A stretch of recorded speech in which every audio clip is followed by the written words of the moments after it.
In ServiceNow Otto for setup, let's upload and preview a batch update set in Update Set Management.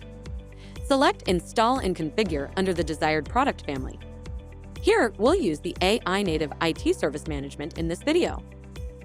In the Setup options, select Upload Batch under the option for coming from another ServiceNow instance. In the modal, select Add File to attach your batch update set as an XML file. Here we're uploading a batch file with no errors. After attaching the file, select Continue in the modal to proceed. In the next modal, select Preview to review your configuration changes.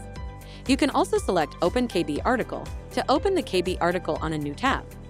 The retrieved update set form shows up on a new tab. Select Commit Update Set Batch in the form area.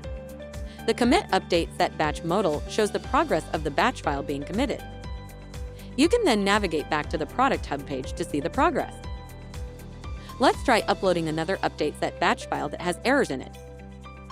In the pop-up, select Upload Another Update Set. In the modal, select Add File to upload your batch update set as an XML file. Select Continue. Select the Preview button to open the preview in a new tab, and select Preview Problems for Batch under the Related Links section to view the errors in the batch file. You can choose any of the available actions in a specific error to resolve it in the batch file.